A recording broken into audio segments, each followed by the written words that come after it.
coronavirus humains appartiennent à la famille alpha et bêta virus.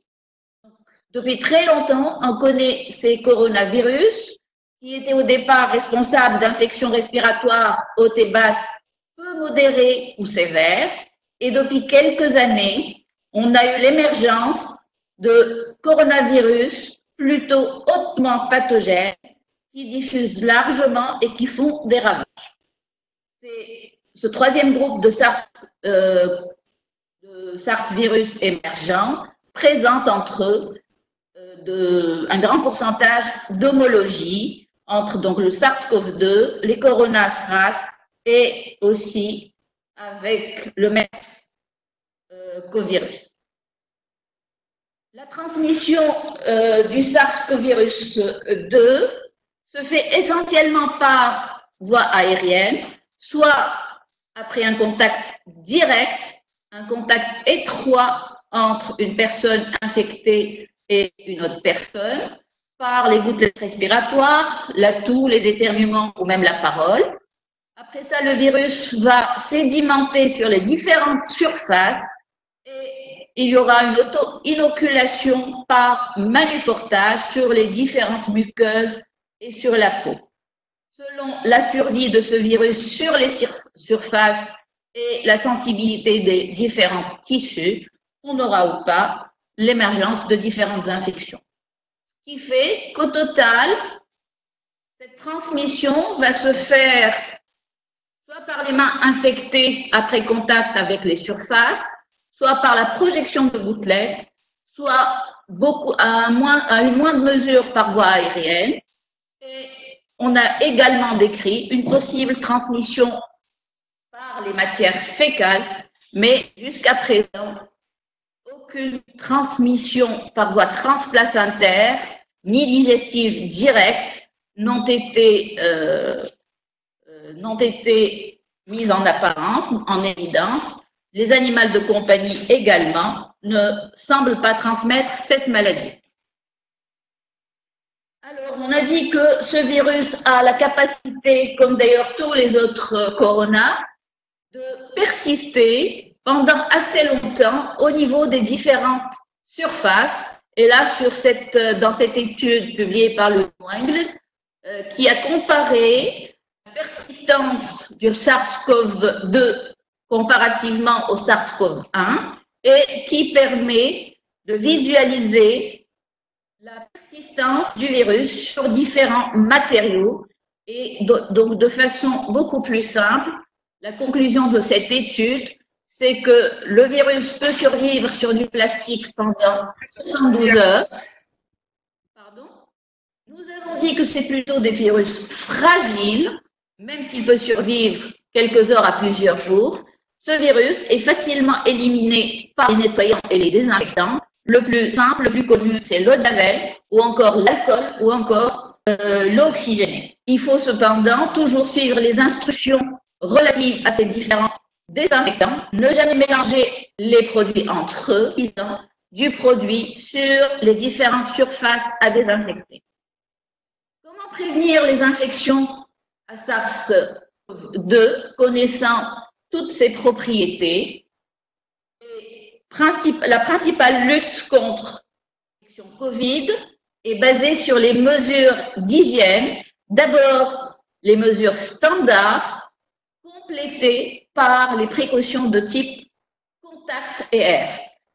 Ces différentes mesures vont concerner les patients, le personnel de santé et aussi l'environnement. Alors, concernant le patient, il est essentiel d'expliquer aux patients de se laver les mains ou au moins de faire une friction hydroalcoolique, de se couvrir la bouche et le nez par un masque chirurgical ou au moins par un mouchoir, surtout si le patient présente des signes d'infection respiratoire.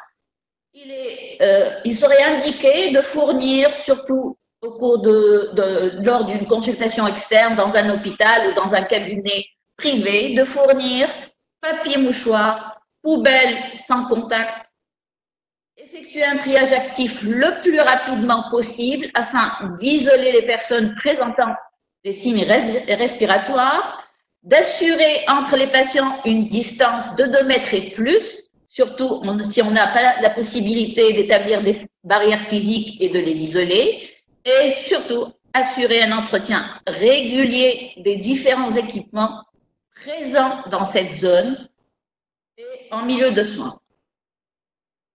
Alors, toujours concernant les patients, il faut absolument mettre en place des mesures d'isolement. Le patient doit être hospitalisé s'il y a lieu dans des chambres individuelles. L'idéal, ces chambres devraient être à pression négative. Sinon, il faudrait avoir la possibilité d'aérer ces chambres. Le patient doit respecter ces mesures d'isolement. L'entrée des chambres doit être réservée uniquement au personnel impliqué dans les soins directs. Et il faut réduire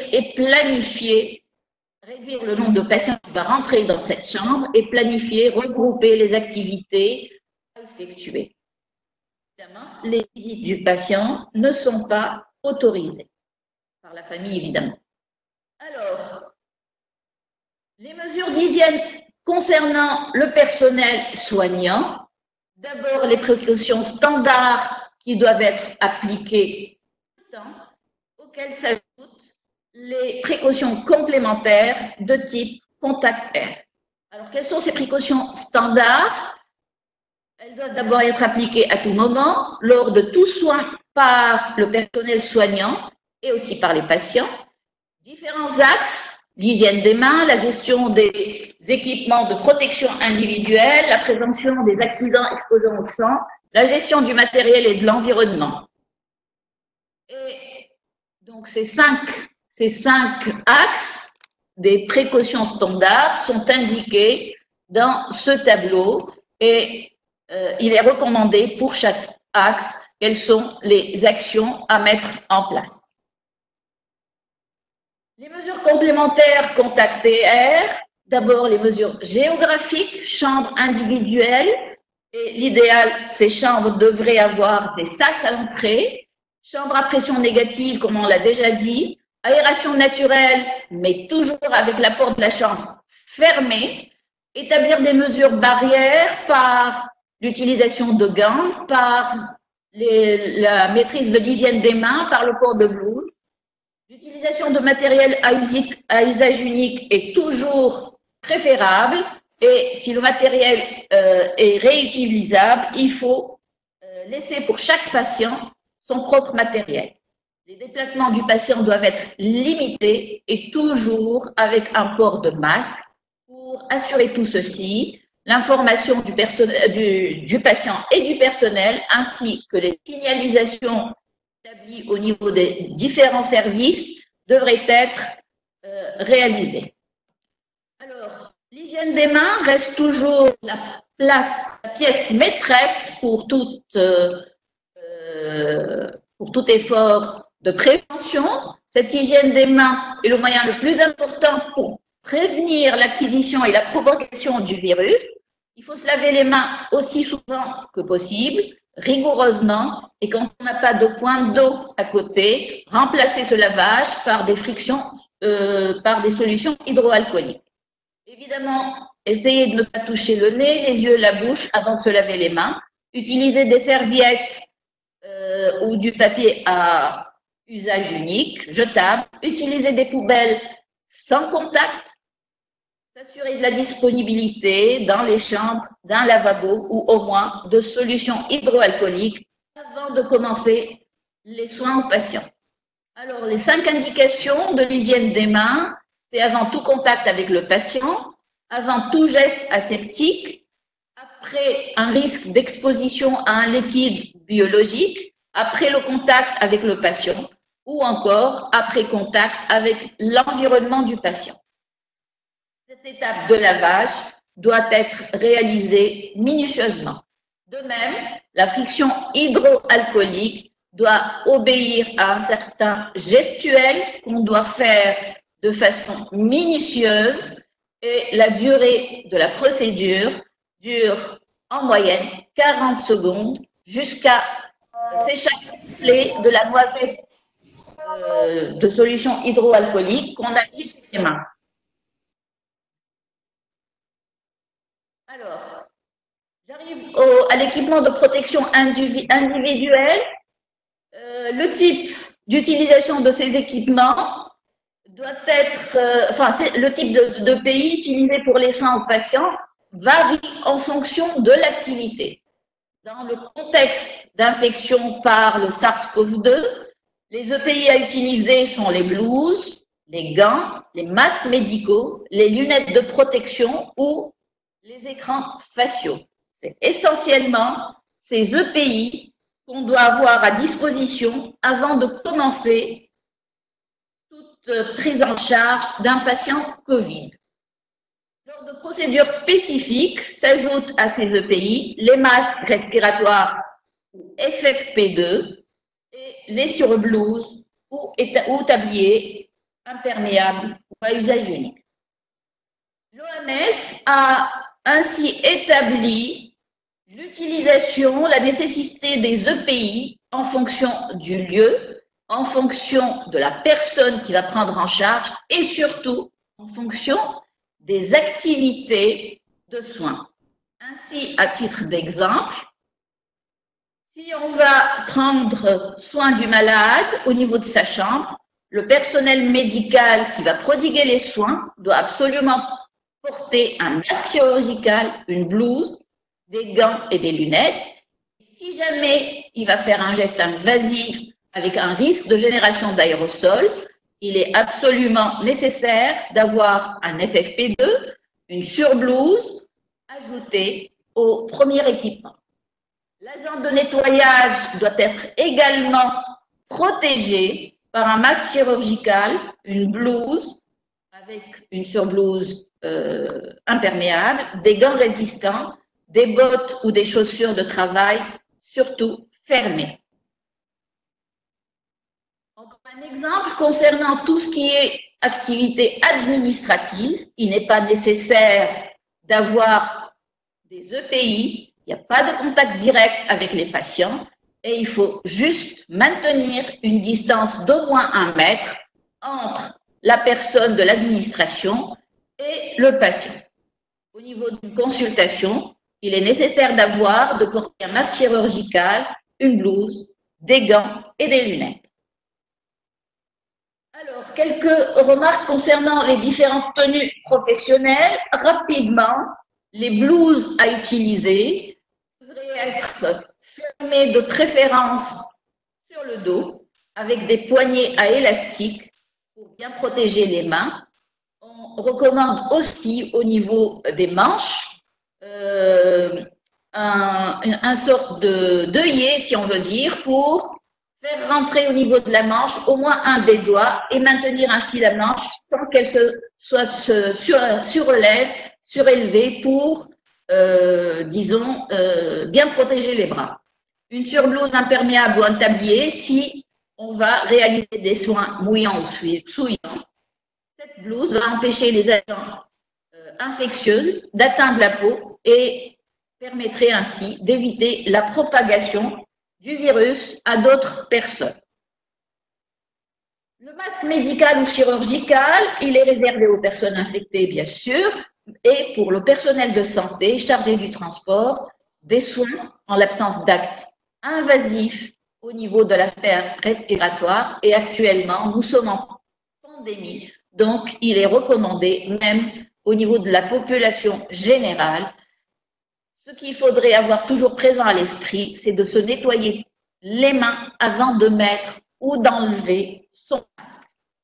Alors, il faut aussi bien utiliser ces masques. Pensez d'abord à vérifier qu'on l'a mis du bon côté, l'ajuster au niveau du nez, de façon à couvrir le nez, la bouche.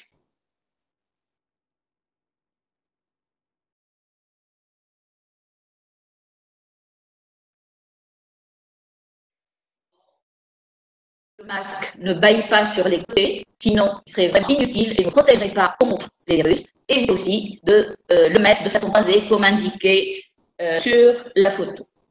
Alors, d'autres recommandations en enlevant le masque, évitez absolument de tenir le masque par le milieu, toujours l'enlever à partir des attaches sur les côtés.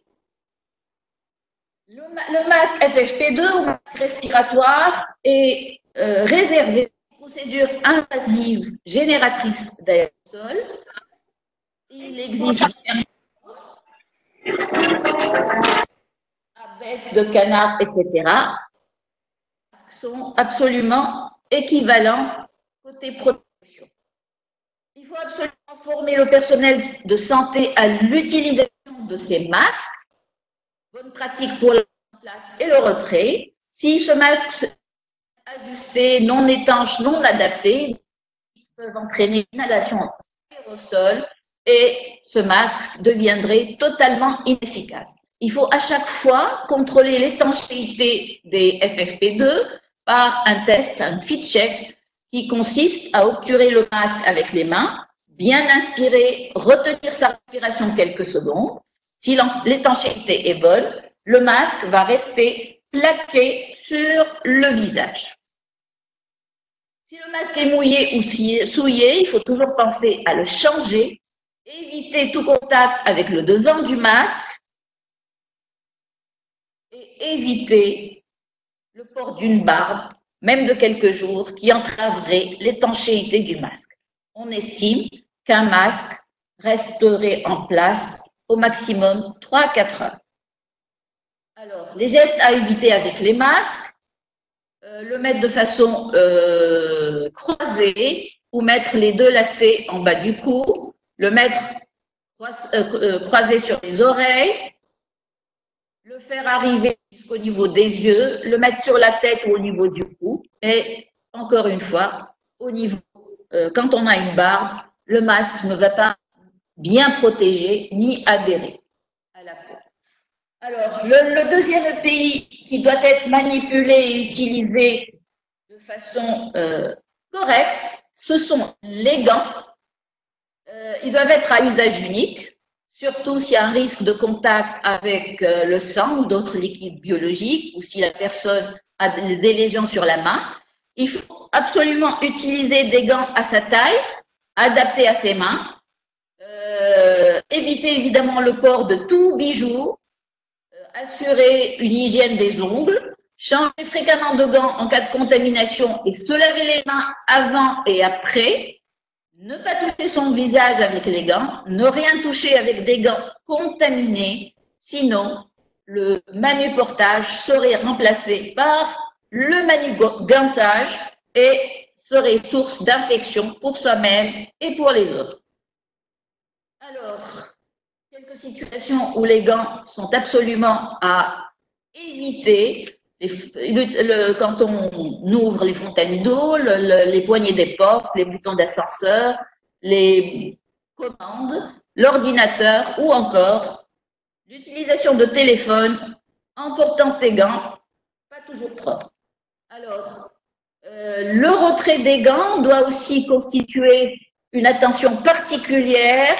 Il faut les retirer de façon à ne pas contaminer sa propre personne, ni les autres, ni l'environnement. Donc, porter les gants de façon à rapidement avoir la face des gants à l'intérieur.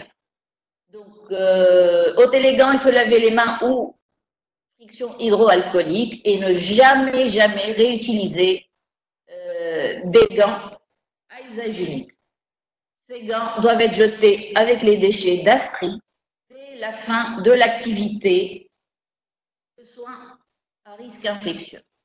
Les autres équipements, les lunettes de protection doivent être présentes quand il y a un risque de projection dans les yeux. Il faut les nettoyer. Ces lunettes ne sont pas à usage unique, donc pensez à réserver un bac prêt à l'emploi avec un désinfectant pour mettre dedans les lunettes dès la sortie de la zone contaminée. Le port d'une protection complète de la chevelure est également indiqué. Alors, tous ces EPI vont être utilisés de façon correcte lors de l'étape d'habillage qui doit être réalisée avec soin et de préférence. Il faut s'aider entre les différentes personnes et les différentes pour les réaliser dans le bon ordre. On va commencer par le masque FFP2, la charlotte, ne pas oublier la friction hydroalcoolique, mettre les lunettes, une surblouse si nécessaire, puis les gants. Encore plus délicate, l'étape de déshabillage qui doit absolument être réalisée avec soin. Et là aussi, il faut se faire aider surtout au début par une deuxième personne présente. Alors, dans la chambre du patient, il faut commencer par retirer le tablier, les gants, friction hydroalcoolique, retirer la surblouse, retirer les lunettes, retirer la charlotte, retirer le masque FFP2. En fait, la logique, c'est de commencer par le plus contaminé pour arriver au moins contaminé des équipements de protection. Et pour cette étape, la formation du personnel à ces précautions d'hygiène doit être primordiale et répétée à chaque fois que le besoin est nécessaire. Donc, en résumé, le respect des recommandations et l'utilisation appropriée des EPI permet de rationaliser et de ne pas en manquer dans les situations à risque. Avant de sortir de la chambre, enlever gants sur blouse, éliminer endastrie et friction hydroalcoolique. En dehors de la chambre, retirer lunettes, coiffes et masques respiratoires directement dans les dastries, puis friction hydroalcoolique. Il faudrait préciser que ces dastries doivent être mis dans une poubelle qui ferme obligatoirement et ne pas les laisser ouverts. Une étude intéressante qui s'est intéressée à l'étude des concentrations du virus dans l'air et dans différentes zones de l'hôpital. C'est une étude chinoise, évidemment, et cette étude a montré qu'aucun cas de SARS-CoV-2 n'a été détecté dans les unités de soins intensifs ou dans les unités de soins cardiaques. Et d'après cette étude, ceci serait dû à la minimisation du virus aéroporté, probablement en raison de la pression négative des salles et au taux élevé de renouvellement d'air. Donc, ça serait les deux principales raisons pour qu'il n'y ait pas de virus dans l'air au niveau de ces salles. Par contre, un niveau élevé de virus a été retrouvé au niveau des toilettes, des WC. Cela pourrait provenir soit de la respiration du patient, soit des aérosols chargés de virus provenant des fesses ou des urines pendant l'utilisation des toilettes. Alors, notre endroit s'est montré très riche en virus. Il s'agit justement des salles de retrait des vêtements de protection où on retrouve un maximum de contamination virale. Zone B, zone C, etc. Et donc, les auteurs expliqueraient cette forte concentration virale, soit par la remise en suspension de l'aérosol chargé de virus quand on enlève les EPI, ou encore par la resuspension des aérosols de poussière à partir du sol, aérosols qui contiendraient les virus. Donc, l'étape de déshabillage doit être vraiment réalisée le plus calmement possible et le plus soigneusement possible pour éviter la contamination de l'air et des personnes. Alors, parmi les précautions préventives, des mesures environnementales doivent être mises en place par le nettoyage et la désinfection des dispositifs médicaux, du linge et des draps. Et quand on fait le lit des patients, il faut absolument éviter de générer des aérosols, enlever les draps très lentement. Le nettoyage, le lavage de ces draps, s'ils ne sont pas à usage unique, doit se faire au minimum 30 minutes à une température égale à 60 degrés ou supérieure. Nettoyage de la chambre du patient doit être quotidien selon les techniques et les procédures en vigueur avec les produits habituels. Exemple, l'eau de Javel à 0,5% ou des solutions des DSH comme on les a à l'hôpital. Il faut respecter les recommandations de protection et les concentrations des différents désinfectants et nettoyants. Enfin, il ne faut pas oublier lors de ces nettoyages de désinfecter après chaque usage ou déplacement du patient l'ambulance, les chaises roulantes, les brancards et aussi les chariots de soins à un rythme régulier et minutieux. L'élimination des déchets fait partie des mesures préventives. Les circuits propres et sales doivent être individualisés et distincts.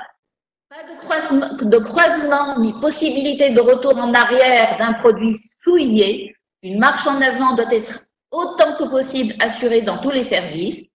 Les DASTRI sont éliminés dans des récipients et sacs spéciaux et suivent une filière spécifique de ramassage et de transport afin d'y être traités. Et il faut toujours penser à désinfecter l'extérieur de chaque sac DASTRI avant de l'évacuer et de l'évacuer dans un sac secondaire. Alors, je passe.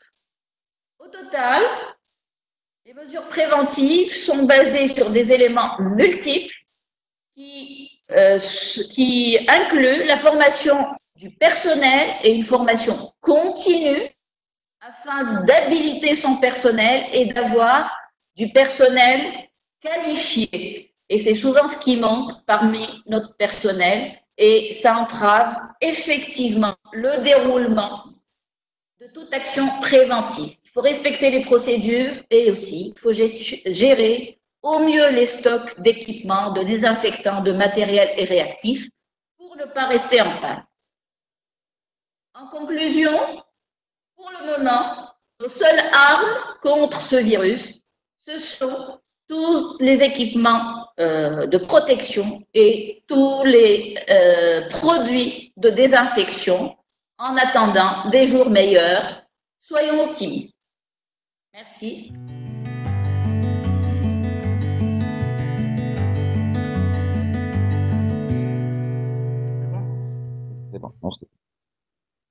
Donc, bonjour tout le monde. Mon intervention concerne le parcours de soins du guide de la santé. Guide, donc la version du 20 avril 2020.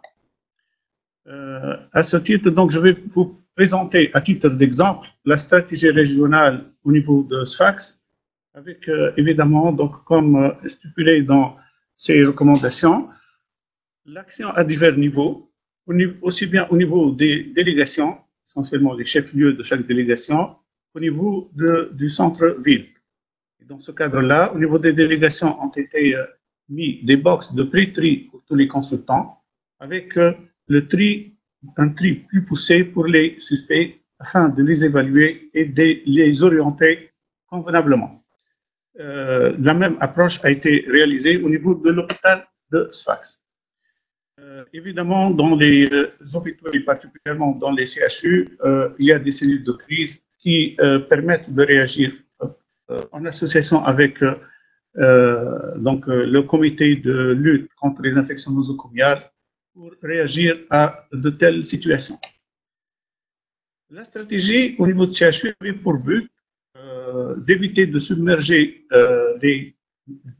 le CHU et ses différents services par des consultants suspects, de garder les formes légères à domicile, d'assurer la continuité des soins pour les consultants habituels, ce qui est très important. Nous avons constaté, je pense, au niveau national, je dirais, une prise en charge pas très appropriée des malades non Covid, ce qui est réellement problématique. Et d'ailleurs, le ministère a bien réagi en demandant aux différentes structures d'essayer au maximum de retourner au fonctionnement normal afin de prendre en charge les urgences et les malades ayant des affections chroniques, d'éviter le mélange des patients, de sécuriser le personnel et d'assurer, ce qui est particulier et pour nous, d'assurer la coordination avec le deuxième CHU de Sfax, donc CHU de Bourguiba, parce que nous avons une salle d'urgence commune aux deux CHU.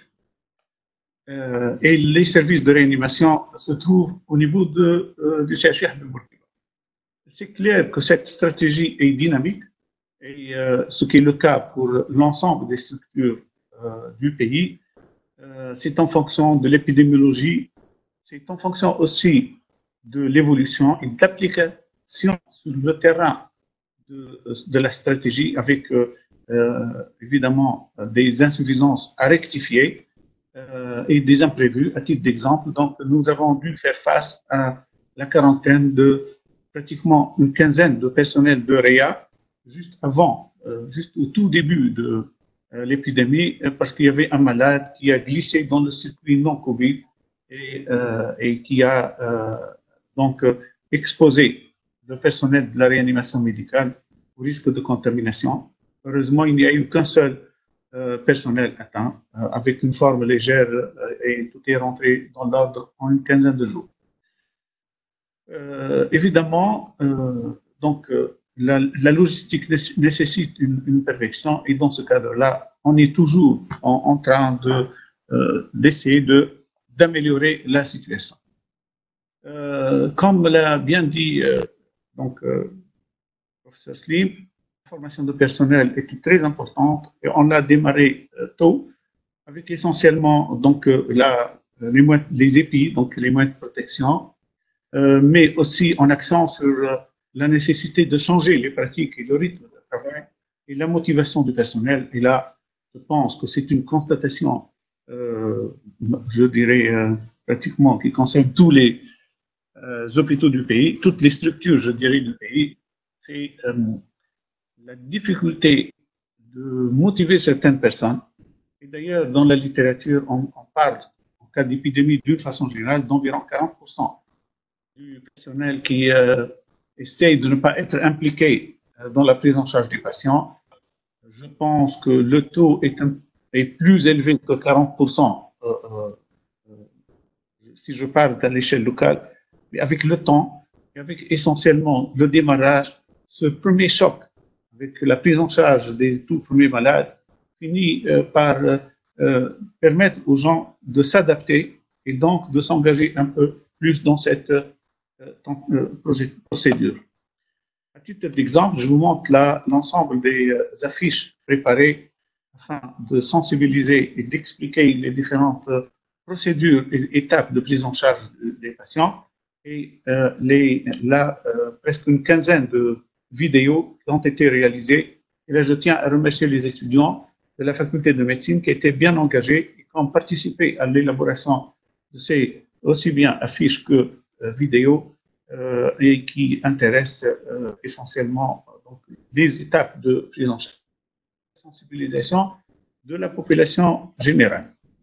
Le schéma est un schéma qui est adapté à notre contexte parce que c'est un hôpital polyvalent avec environ 1000 lits. Nous avons donc la gynéco, la pédiatrie, les consultations externes, la pneumologie qui a été, donc c'est un hôpital pavillonnaire. Le service de pneumologie qui accueille habituellement jusqu'à 80 malades et qui est isolé du reste de l'hôpital a été totalement transformé en centre Corona, l'appelé Corona parce que le terme Corona est beaucoup plus répandu au sein de la population que le terme Covid. Et donc, c'est le centre Corona où on arrive à accueillir jusqu'à 60 patients. Et les équipes de pneumologie d'infectieux et de réanimation travaillent étroitement dans ce centre-là. Ce sont des lits à oxygène, mais capables d'être, dans 16 lits, peuvent être transformés en lits de réanimation avec évidemment une prise en charge multidisciplinaire associant les différentes équipes. Je n'ajoute rien en disant que, évidemment, il y a un pré-tri au niveau des portes d'accès de l'hôpital. En cas de suspicion au niveau de ces boxes de pré-tri, les patients sont adressés au tri, au box de tri Covid, juste à côté du service de promo. Et là, les malades sont pris en charge de diverses façons. C'est-à-dire que pour le pré-tri, il y a un infirmier et un agent de sécurité. On essaie essentiellement d'exclure les patients ayant un ou plusieurs signes évoquant Covid. Et tout est basé essentiellement sur la recherche de ces petits signes et la mesure de la température. Bon, je vais parler de quelques aspects pratiques. Nous avons malheureusement trouvé beaucoup de problèmes avec les thermomètres. Et je pense que c'est le cas pour l'ensemble du pays. Il y a des thermomètres qui n'ont pas fonctionné convenablement avec des températures, évidemment, 34-35 degrés, ce qui est inconcevable. Donc, il faut bien veiller à acheter des thermomètres de bonne qualité pour que l'application de notre stratégie soit correcte. Pour le tri,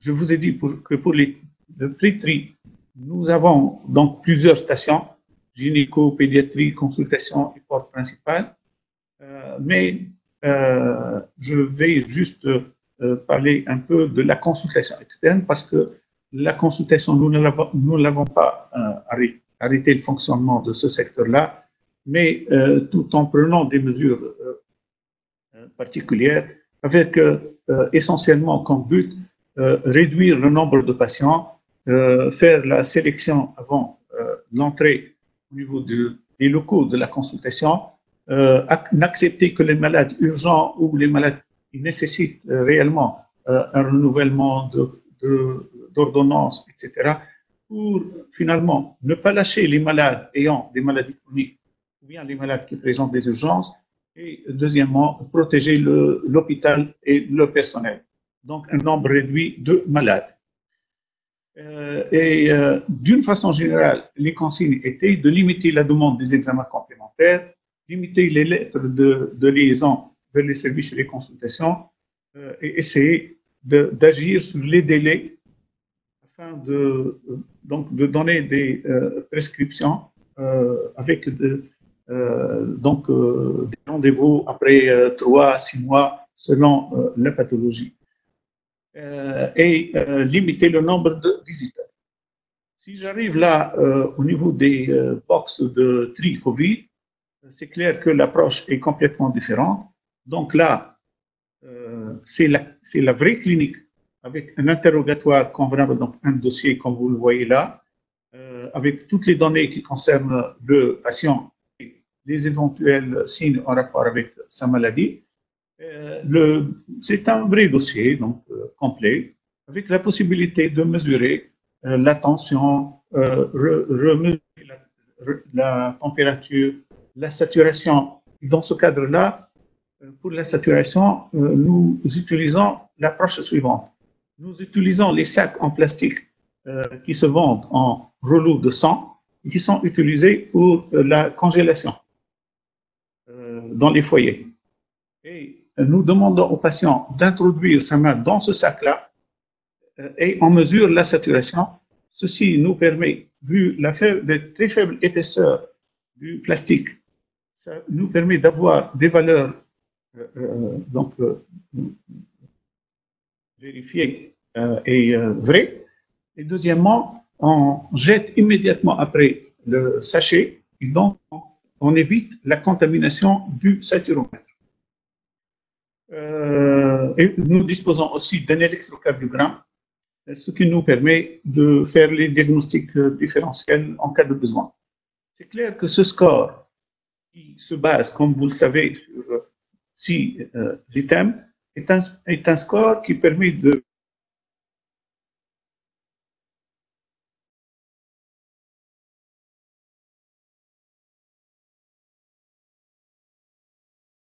ce score nous permet de déterminer la forte probabilité de Covid et déterminer aussi la gravité de cette éventuelle atteinte respiratoire. Mais je veux insister sur le fait que est un score qui permet de guider au niveau de ces box, les gens qui n'ont pas beaucoup d'expérience. Mais il est capital. Et c'est marqué dans les recommandations de l'INA Santé que c'est le bon sens clinique. C'est la clinique qui est primordiale. Parce que ce score peut être élevé chez un malade ayant un OAP, par exemple, ou bien un malade qui présente une autre pathologie, type, par exemple, là, je vous raconte quelques histoires rencontrées au niveau de ce box-là, des AVC, des insuffisances rénales chroniques qui n'ont pas été dialysées à temps, etc. Donc, il est très important de faire attention à la clinique et ne pas se fier à ce simple score de façon isolée. Évidemment, le diagnostic là va nous permettre, le score là va permettre de dire si c'est très probable ou peu probable et d'agir en conséquence. Donc, inclure le malade dans le circuit COVID ou l'inclure dans le circuit non COVID et donc rejoindre le reste de l'hôpital, le bon sens clinique. Évidemment, là, on distingue les formes légères et dans ce cadre-là, les prescriptions. Là, un exemple d'ordonnance type pour les formes légères avec retour bon, là, il n'y a plus de retour à domicile, mais plutôt, donc, et surtout si on a des tests positifs, c'est le confinement dans des locaux aménagés par l'État. Mais sinon, à partir de ce box-là, donc on prescrit le traitement en fonction de l'état du patient et de la gravité. Mais je veux insister sur le fait que nous avons une particularité, c'est que nous avons un seul local pour les urgences, donc au niveau d'Habib Bourguiba, et donc il y a ce qui est une particulière Sfax. Donc, il y a une communication entre les boxes de tri. Évidemment, l'orientation de ces, en cas de suspicion, l'orientation se fait sur la clinique et sur essentiellement le contact, la prise de température. Tout, je pense que avec le temps, les données changent et nous voyons avec essentiellement les dernières recommandations insistant sur le rôle du scanner, nous voyons beaucoup de patients adressés au centre de tri COVID parce qu'ils ont des anomalies sur le scanner pour, par exemple, un AVC. Et là, je pense qu'il est très important que l'interprétation du scanner doit tenir compte du contexte. C'est-à-dire que l'interprétation ne doit pas se baser essentiellement que sur les de petits signes radiologiques chez certains patients qui pourraient avoir des anomalies thoraciques en rapport avec leur pathologie. Par exemple, nous avons eu affaire à une cholécystite qui s'est compliquée avec un peu de verre dépoli au niveau de la base pulmonaire droite. C'était le bilan, donc PCR était négatif et il n'y avait pas d'autres signes. Ce que la dyspnée est expliqué par la douleur abdominale, mais ce cas a généré beaucoup de questionnements au niveau et même de réticence de prise en charge de la part du personnel, parce qu'ils pensaient que c'était clair, que c'était évident que c'était un Covid, alors que ce n'était pas le cas. Donc, des exemples de prescription, je pense que là, ce sont des prescriptions connues actuellement avec l'association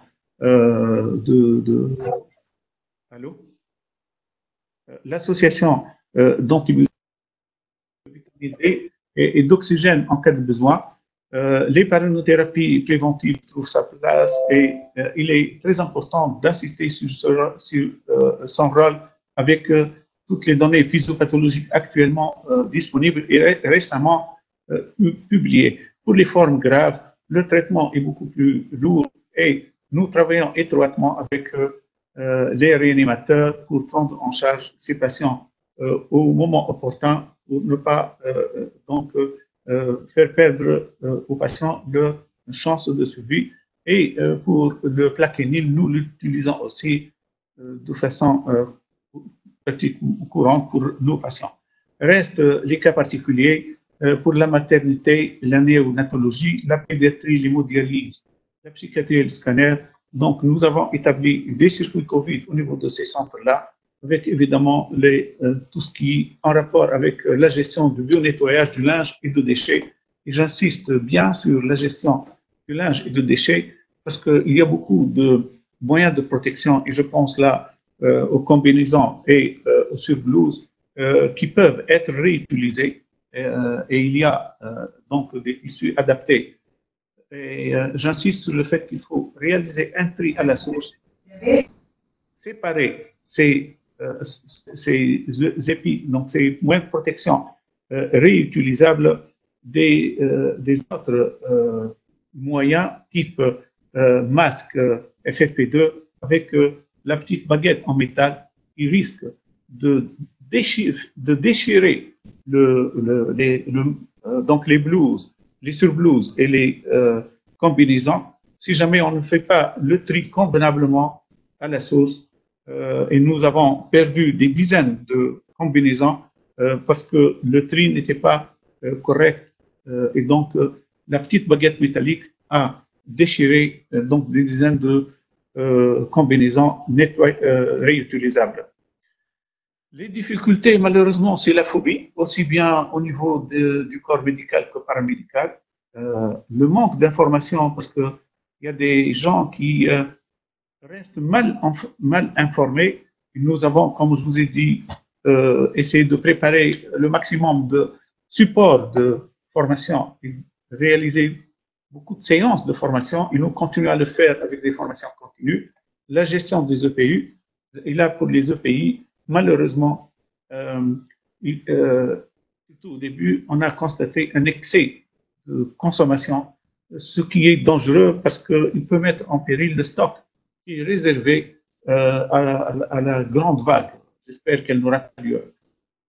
À un certain moment, nous avions un problème de disponibilité d'acheminement des prélèvements à Tunis, mais je pense là qu'avec la multiplication des centres de real-time PCR, ce problème est résolu.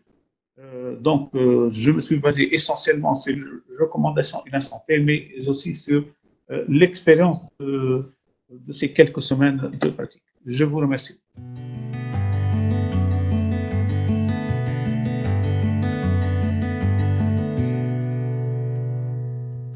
Je vous remercie tous d'être là au nom de notre société. J'espère que ce webinaire n'est que le premier d'une série. J'espère que le Covid va rapidement nous quitter et que nous continuerons à faire d'autres choses, mais toujours en webinaire, parce que finalement, ça nous permet de nous rassembler sans nous déplacer. Je voudrais remercier tous les conférenciers, bien sûr, d'avoir accepté d'être avec nous, et Zohaïl de son animation. Donc, je vais essayer de vous parler de notre expérience. Pour cette expérience, notre société a beaucoup participé, puisque dans les guidelines et les procédures, nous avons été parmi les premiers à travailler avec l'INA Santé sur la rédaction des guides. Donc, si vous regardez, vous verrez que notre société est citée parmi les premières. Et puis, bien sûr, toute l'équipe de l'hôpital a travaillé sur les procédures de notre hôpital. Donc, je vais essayer d'être plutôt pratique. Je vais vous parler d'un monsieur qui a âgé de 69 ans, qui est amené à l'hôpital par le SAMU parce qu'il a une dyspnée importante depuis la veille au soir. Il a une fièvre irrégulière depuis 5 jours et puis il a eu des épisodes de frissons et de malaise avec des chutes. Il y avait un ami qui était venu d'Europe 3 semaines plus tôt. Et ce qui est assez caricatural, c'est que ce patient, entre-temps, il a eu une consultation de cardiologie, il a eu une radiographie du thorax avant d'être testé par prélèvement nasopharyngé qui a montré qu'il était PCR positif et c'est pour ça qu'il a été adressé à notre hôpital. De suspicion dont vous a parlé Sémi tout à l'heure était initialement basée sur les signes d'infection respiratoire aiguë. sans autre étiologie qui est expliquée. Dans ce cas, je voudrais vous rappeler qu'on est en période de pollen et que ce n'est pas parce que chaque fois qu'on a le nez qui coule qu'on doit penser systématiquement à une infection Covid. Et puis, il y a la notion de comptage qui continue quand même à être importante. Les zones d'exposition, il y a tous les gens qui reviennent de l'étranger encore. Et puis, il y a les contacts étroits. Et donc, les contacts étroits, ça, c'est tous les traçages familiaux ou les personnels de santé. Donc, au cas par cas, il y a aussi des cas groupés d'infections respiratoires et des clusters. Les clusters, c'est simplement quand on a beaucoup de personnes, par exemple au cours des mariages. Et puis, il y a la notion de contagion, mais chez qui on trouve une pneumonie qui n'a pas l'air d'être une pneumonie habituelle, c'est-à-dire que ça ne fait pas le grand tableau de la PFLA, et dont l'état clinique nécessite une hospitalisation. Et je voudrais vraiment insister, comme l'a fait Semi tout à l'heure, sur les quand les patients arrivent avec un pic hypertensif, des antécédents d'AVC, il faut quand même penser qu'on peut continuer à faire un OAP même en période de Covid. Et que le scanner n'est pas spécifique du tout. La confirmation, elle continue à être microbiologique et c'est pour le moment le prélèvement nasopharyngé avec une étude en RT-PCR et c'est ça le gold standard chez nous. Et les tests rapides pour le moment à antigènes chez nous n'existent pas et ceux qui vont arriver sont des tests sérologiques dont on ne connaît pas bien ni l'efficacité, ni l'utilité, ni ce à quoi ils sont destinés, puisque de toute façon, c'est un diagnostic rétrospectif. Donc vraiment, pour nous, le diagnostic, le gold standard, ça reste la RT-PCR. La classification de sévérité, là aussi, c'est important pour décider de ce qu'on va proposer au patient et essentiellement, est-ce qu'il a besoin d'être hospitalisé dans un lit avec oxygène ou pas, ou d'être en réanimation. Donc, les classifications, c'est les formes polysymptomatiques et mineures où on ne retrouve pas de signes de gravité, c'est-à-dire qu'il n'y a pas d'accélération de la fréquence respiratoire, la saturation est bonne et il n'y a pas de comorbidité grave décompensée. Les formes modérées, c'est dès qu'il y a une augmentation de la fréquence respiratoire au-delà de 30 ou une désaturation qui nécessite de l'oxygène. Pour revenir au monsieur dont on parlait tout à l'heure, il était dyspnéique à la parole, il avait une fréquence respiratoire à 28, une saturation en oxygène à 88% en air ambiant et il avait des crépitants aux 2/3 inférieurs du poumon gauche.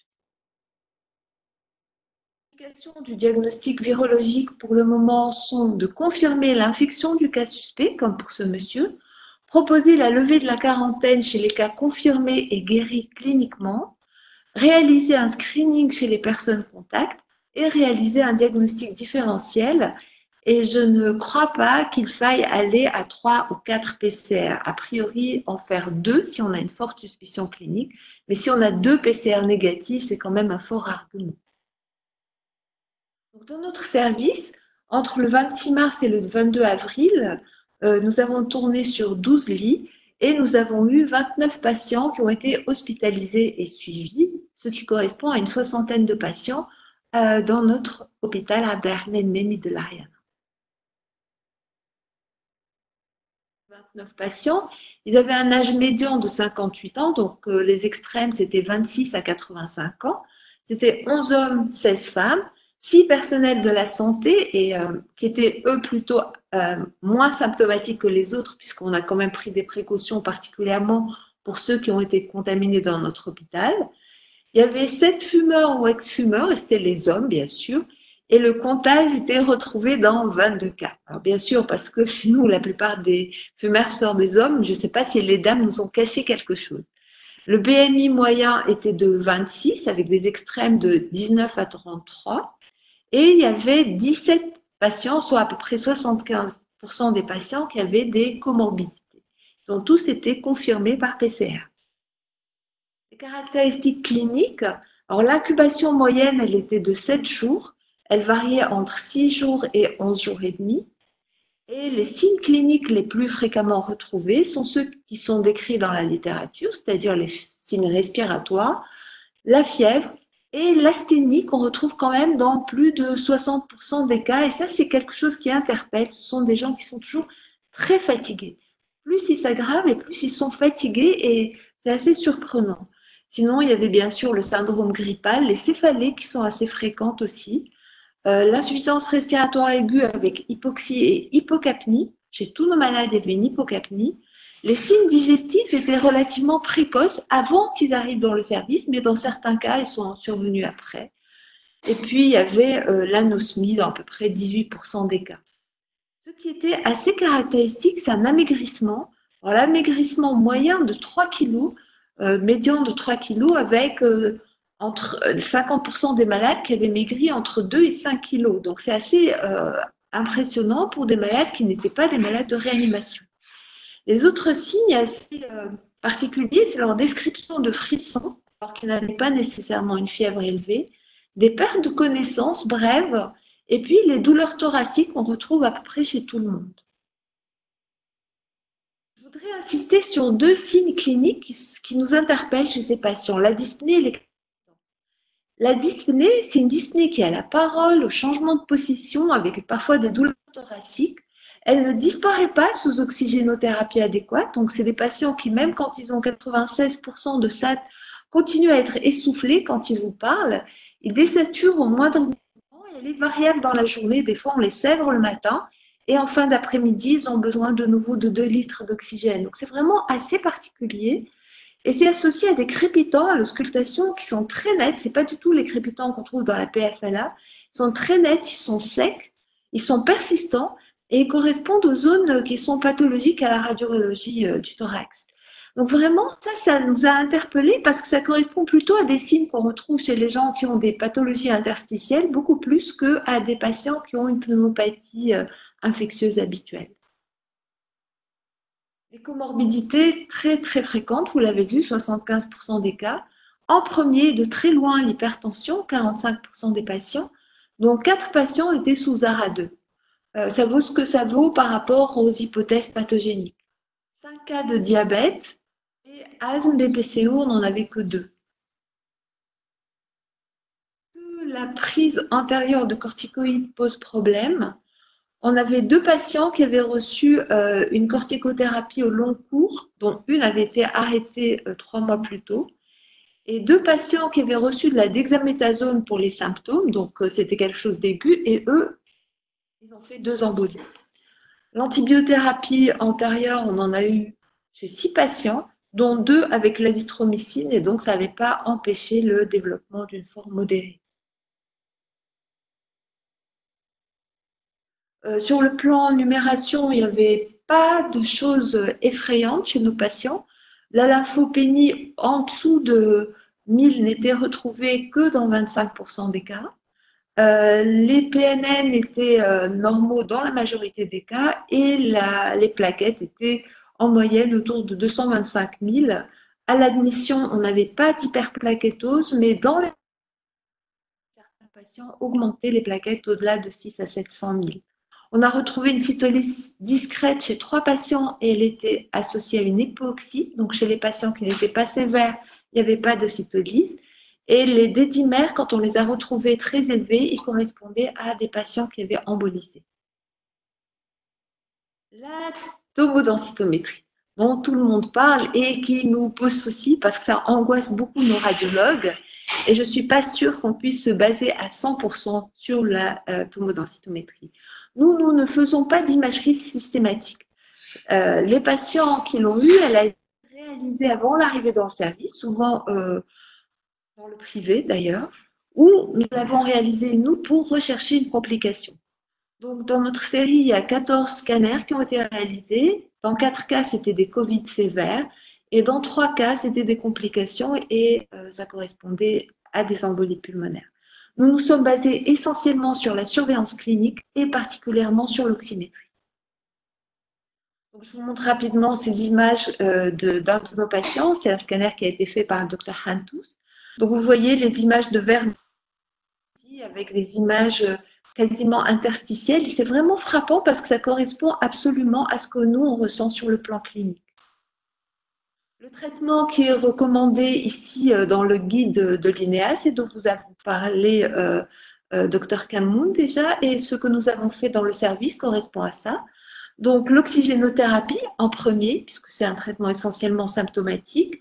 Par lunettes ou par masque haute concentration. Chez nous, ça a été essentiellement par lunettes, avec le masque mis au-dessus des lunettes. Le débit qu'on a utilisé, il a varié de 2 à 6-7 litres. Il fallait vraiment l'ajuster fréquemment, au moins 2 à 3 fois par jour, en suivant par la saturation de pouls. Le sevrage, sur plusieurs jours, on a vraiment l'impression que les patients ils ont besoin d'un sevrage progressif, avec des fois des reprises pendant la nuit. Pour le protocole thérapeutique, c'est celui qui est recommandé par l'INES, donc en dehors des contre-indications, c'est l'hydroxychloroquine avec 600 mg J1 puis 400 mg J2, J10 et l'azithromycine 500 mg J1 puis 250 mg J2, J5. Ça rentre dans le cadre d'un essai clinique pour la Tunisie. Donc c'est le protocole MERI en respectant les contre-indications qui sont écrites dans le guide, qui nécessite un consentement éclairé signé par le patient et l'avis des cardiologues. Alors chez nous, c'est très simple, on envoie l'ECG par WhatsApp et on a la réponse tout de suite par rapport aux contre-indications et aux précautions à prendre. Donc 22 de nos patients, soit 75%, ont bénéficié de ce traitement. Ici, c'est dans le protocole de rythme de surveillance. Vous voyez qu'il faut faire des ECG régulièrement. À côté du traitement oxygène et hydroxychloroquine, ce qu'on a associé, c'est l'anticoagulation. Donc, c'est venu progressivement. Au départ, on faisait ça au cas par cas. Pour les cas les plus mineurs, on n'avait pas tendance à l'utiliser. Mais avec les recommandations et toutes les publications autour du risque thrombogène, désormais elle est systématique et elle est prolongée à la sortie pendant au moins 7 jours. Elle se fait par HBPM. On utilise des doses curatives si le risque est élevé ou en cas d'embolie pulmonaire, on relaie à ce moment-là par des AVK. Donc l'évaluation du risque, c'est une évaluation essentiellement clinique, mais on fait à l'entrée systématiquement dosage des dédimères, des plaquettes et un taux de prothrombine. Cardiovasculaire, c'est ça qui nous a posé problème, puisque pour nous, les problèmes respiratoires, quand l'hypoxie n'est pas très profonde, on arrive à la gérer, puis on donne des antitussifs pour la toux. Par contre, les complications cardiovasculaires, bien sûr, nous, ça nous inquiète. On a eu un décès parmi nos patients. C'était une patiente qui venait de remonter de réanimation. Elle avait fait un infarctus la semaine précédente et elle est décédée à J8 d'un choc cardiogénique. Par ailleurs, on a eu 3 embolies pulmonaires. Donc, 2 patients qui étaient de plus de 65 ans, mais un patient de 43 ans aussi. Et le patient de 77 ans avait été réhospitalisé pour dyspnée importante après un retour précoce qu'il avait exigé à domicile. Les pathologies respiratoires chroniques, on en a vu très peu, un asthme, une BPCO, mais il n'y avait pas de décompensation, ni de l'asthme, ni de la BPCO. Et hier, il y avait un autre webinaire où parlait Frédéric Deblé, où il avait 25% de ses patients qui étaient asthmatiques parce que c'était un biais de recrutement et ils se comportent exactement comme les autres patients. Ils ne sont pas plus à risque et pas plus de sévérité. Est-ce qu'on parle de guérison essentiellement clinique quand il y a une disparition des symptômes? Et pour ça, ensuite, on a une surveillance téléphonique à la sortie quotidienne de chacun de nos patients. Et puis, la définition biologique, c'est quand la PCR est négative à 2 reprises à 48 heures d'intervalle, mais ça prend beaucoup de temps. Patients, il y en a 20 qui sont retournés à domicile pour le moment, avec 12 patients qui sont dans les délais, donc qui ont négativé la PCR, 2 qui ont été réhospitalisés pour aggravation de la dyspnée, donc c'était les sujets âgés, parmi eux, il y avait une embolie. Parmi les négativations de la PCR, on a un patient qui a 30 jours et encore positif. Donc, et c'est décrit dans la littérature, on peut aller jusqu'à 6 semaines.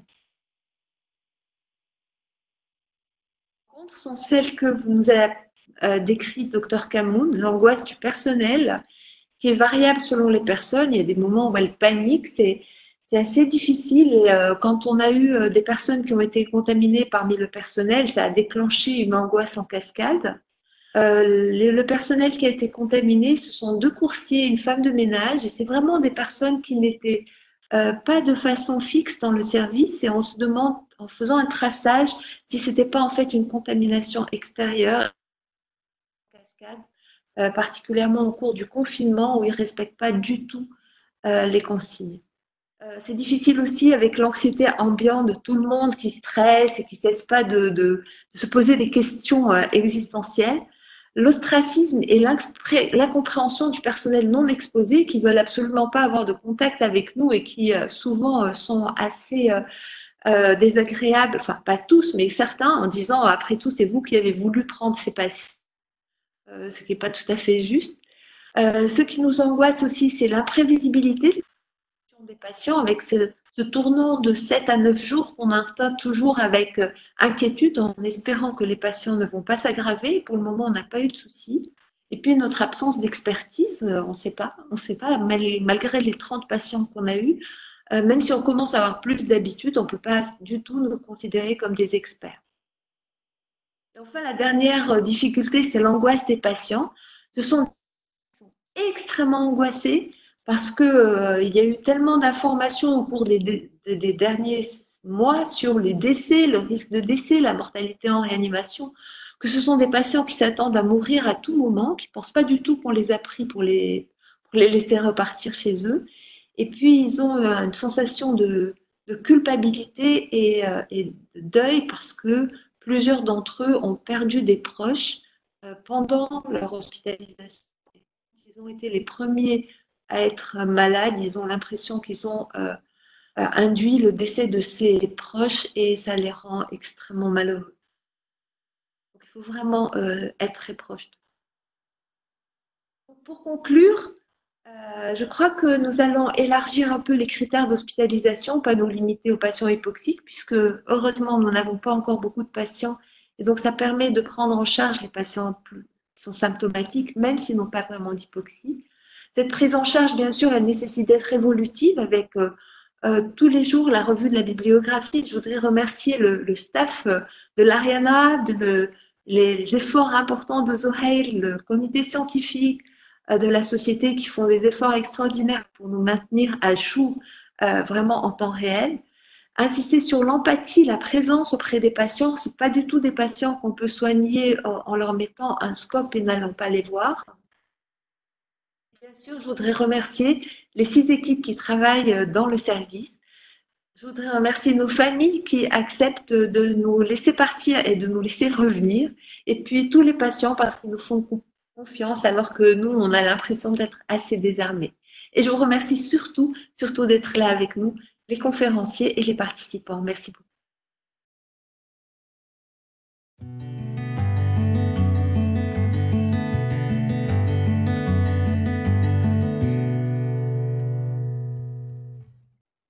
Bonjour tout le monde et Ramadan Mabrouk.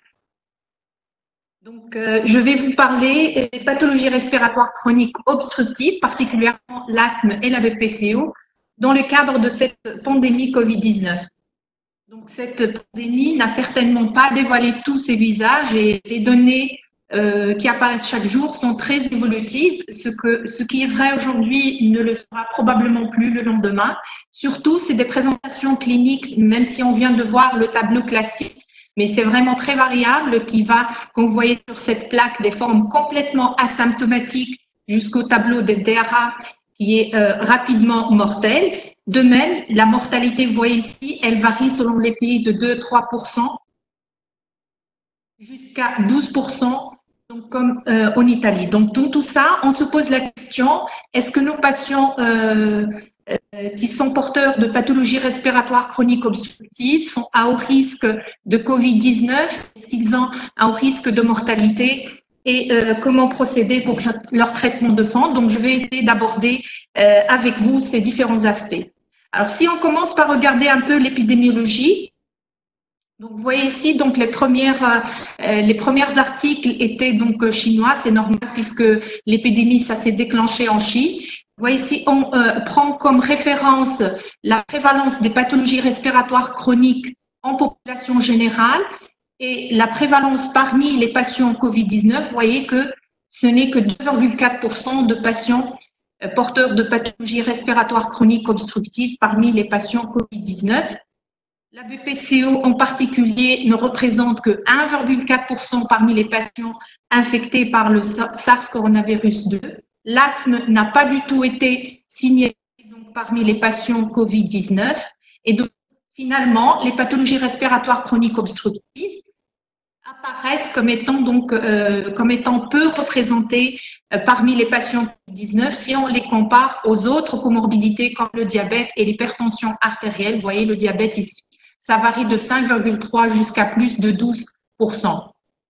Mais il faut vraiment prendre ces données avec beaucoup de précautions parce que les pays sont très différents avec des politiques de santé différentes, les conditions socio-économiques des pays sont différentes, le climat aussi, et actuellement on incrimine beaucoup la pollution, notamment les émissions à base de dioxyde d'azote comme étant un facteur pour développer, donc pour être un facteur de risque en fait pour cette pathologie, pour cette épidémie. La vaccination également, probablement le BCG chez nous joue un rôle protecteur.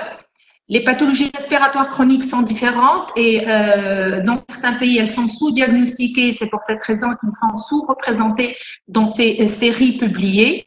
Et puis finalement, on a rarement un patient avec un seul facteur de risque. Souvent, les patients ont plusieurs facteurs de risque comme le tabac, l'alcool, les comorbidités. Alors, commençons d'abord par voir l'asthme dans le cadre de cette pandémie Covid-19. Alors, sur le plan, si on voit un peu l'historique des épidémies grippales, notamment comme en 2009, l'épidémie donc H1N1, on a eu beaucoup de patients asthmatiques avec des exacerbations, notamment les patients asthmatiques sévères, les patients qui ont un asthme non contrôlé constituent en fait une population à haut risque de développer des exacerbations d'origine virale. Mais actuellement, on a l'impression que les patients asthmatiques ne sont pas surreprésentés parmi les patients Covid-19.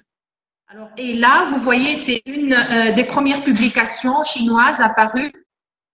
Vous voyez, si parmi les patients hospitalisés, donc quelle que soit la sévérité de la maladie, on n'a pas du tout de patients asthmatiques, ni de patients qui ont une rhinite allergique ou d'autres formes d'allergie comme l'allergie médicamenteuse ou la dermatite atopique. Mais ces études ont été réalisées chez des patients hospitalisés uniquement, qui constituent en gros donc 20% uniquement des patients Covid-19. Donc,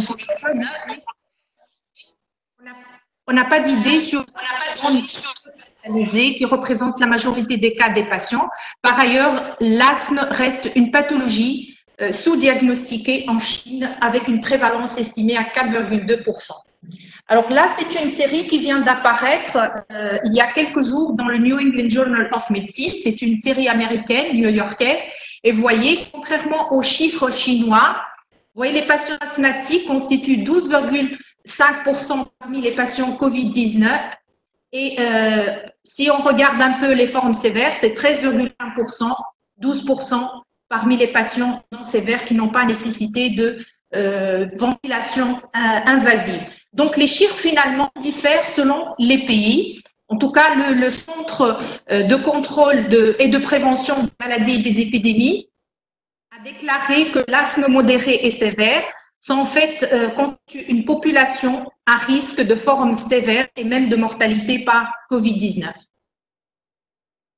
Alors, sur le plan diagnostique, il n'y a pas de différence à ce qu'on vient de voir avec le professeur Hamzaoui, mais il faut avoir dans la tête qu'il y a des symptômes communs entre l'asthme et entre l'infection à coronavirus, notamment la toux, la dyspnée, ce qui pourrait engendrer une sous-estimation de l'infection par le soignant ou bien par le malade lui-même, surtout lorsque le malade a une mauvaise perception de sa dyspnée, ou au contraire une surestimation dans un contexte d'anxiété. Donc, il faut chercher les signes inhabituels, les signes généraux, les signes gastro-intestinaux, la perte brutale de l'odorat ou bien du goût. Et je signale également l'intérêt de l'imagerie. Donc, si on suspecte une infection Covid chez un patient asthmatique et que la PCR est négative, cette suspicion, elle est forte, donc complétée par un scanner thoracique dans ce contexte. Alors, Voici ce que propose l'Académie américaine d'allergie pour le triage des patients asthmatiques en cas d'exacerbation. Il faut évaluer en fait deux choses. Le premier critère, il faut évaluer le risque d'être infecté par le Covid. Et en Tunisie, on a un score à calculer.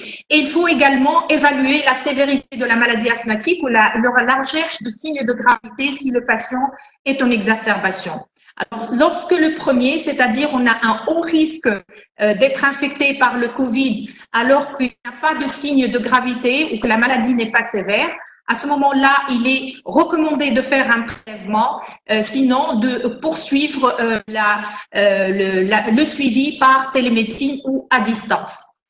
Maintenant, si le risque d'être infecté par le Covid il est élevé et que par ailleurs on a un risque élevé ou bien des signes de gravité ou que le diagnostic reste incertain, à ce moment-là, une évaluation face-to-face, elle est nécessaire. Et si une hospitalisation est prévue, bien sûr, il faut prévoir tout le nécessaire en termes de matériel de protection, chambre négative et tout ce qu'on vient de voir précédemment. Maintenant, le troisième cas de figure, si le risque d'être infecté par le Covid chez notre patient asthmatique il est faible, de même, il n'y a pas de signe de gravité, à ce moment-là, ce qui est recommandé, c'est le suivi à distance ou la téléconsultation. Lorsque le risque d'être infecté par le Covid il est faible, alors qu'on a des signes de sévérité, soit de la maladie ou bien de l'exacerbation, ou que le diagnostic il est incertain, à ce moment-là, il faut qu'il y ait une évaluation par une consultation chez le médecin traitant ou bien à l'hôpital.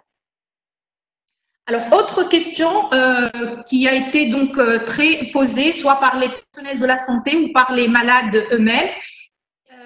Le GINA, le 25 mars dernier, a essayé un peu de répondre à toutes ces questions concernant le traitement de fond de la maladie asthmatique dans ce cadre de pandémie Covid-19.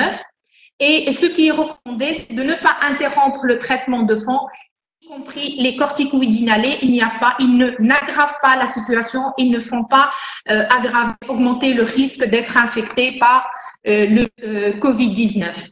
Alors, pour les patients asthmatiques sévères, particulièrement ceux qui sont déjà au palier 5, avec un traitement inhalé maximal, chez certains malades, même des biothérapies, s'il y a une indication à prescrire une corticothérapie orale au long cours, il faut la maintenir à la dose faible efficace et ne pas hésiter à le faire. Ça n'augmente pas le risque d'être infecté par le Covid-19.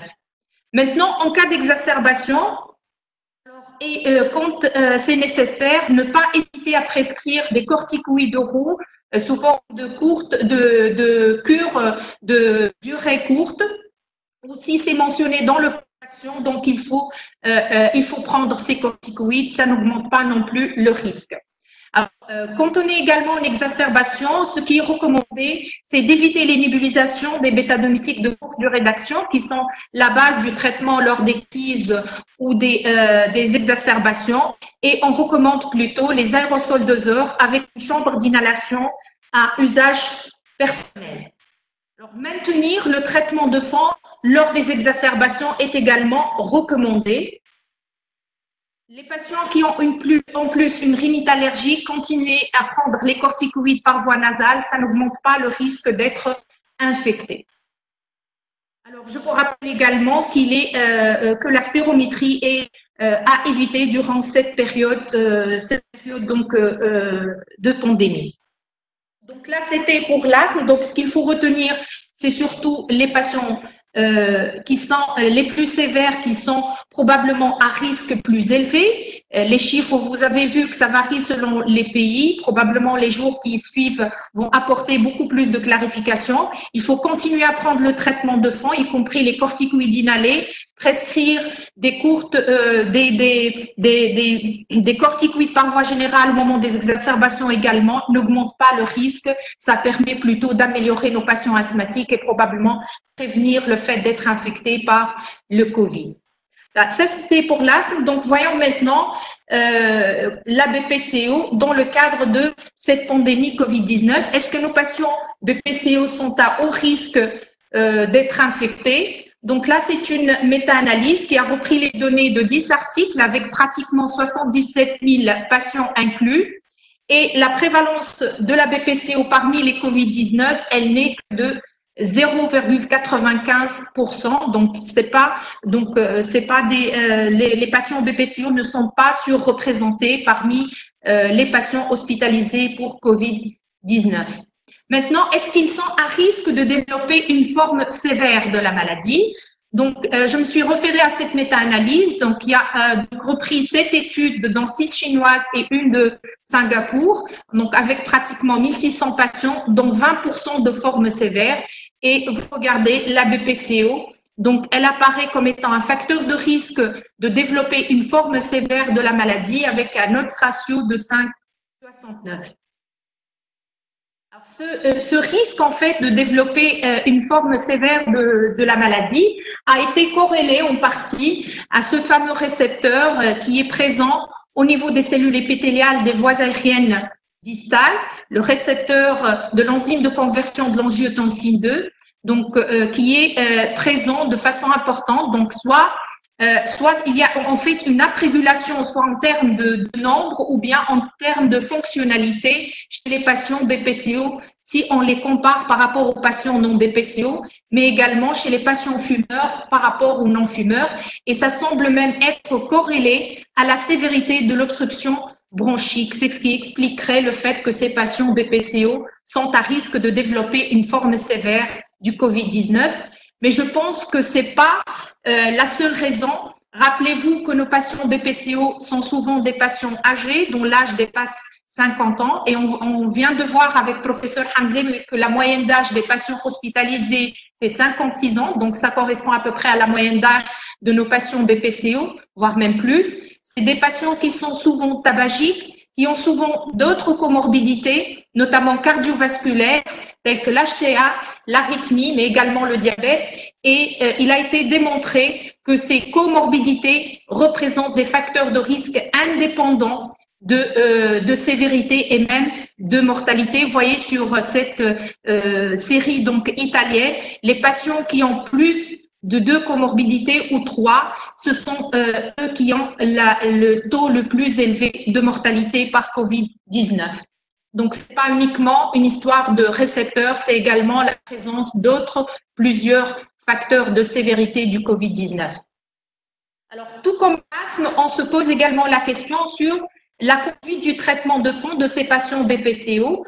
Il est recommandé de maintenir le traitement de fond inhalé chez les patients stables, y compris ceux qui sont sous corticoïdes inhalés, c'est-à-dire les exacerbateurs fréquents, les patients qui ont un syndrome chevauchement asthme BPCO, le fameux ACO, ceux qui ont une éosinophilie importante, donc maintenir la corticothérapie inhalée si elle est indiquée. Pour les patients les plus sévères qui sont insuffisants respiratoires chroniques, il n'est pas recommandé de modifier les modalités de l'oxygénothérapie de longue durée à domicile ou ventilation non invasive. Il est par ailleurs recommandé de maintenir des activités physiques à domicile dans ce contexte de confinement, encourager le sevrage tabagique, continuer la vaccination et bien sûr respecter les mesures barrières comme tout le monde. Alors maintenant, si on est face à un patient BPCO et qui présente une insuffisance respiratoire aiguë en rapport avec le COVID-19, que faut-il faire? Donc, c'est un algorithme qui est proposé par le groupe d'assistance ventilatoire et d'oxygène.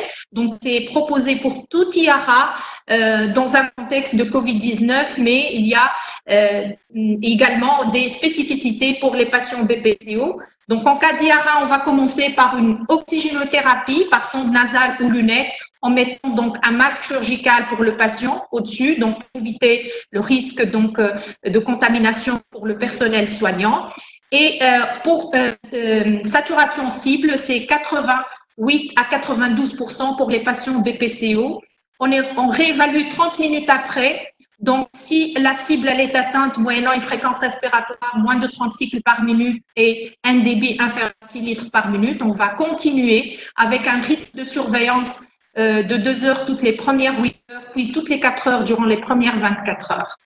Alors, si ça n'a pas marché ou en cas d'aggravation, alors on peut proposer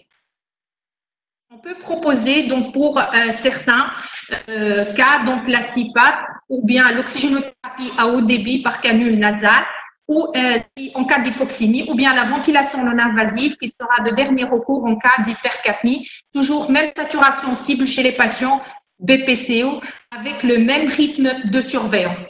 Alors, je vous rappelle que toutes ces procédures sont à haut risque de contamination, c'est-à-dire la CPAP, l'oxygénothérapie à haut débit et la ventilation non invasive, à haut risque de contamination pour le personnel soignant. Et vous l'avez compris, c'est à cause du risque d'aérosolisation et d'émission de particules infectantes qui peuvent donc contaminer le personnel soignant. Donc, si on n'a pas la possibilité de le faire, si on n'a pas les circuits nécessaires avec mise en place de valves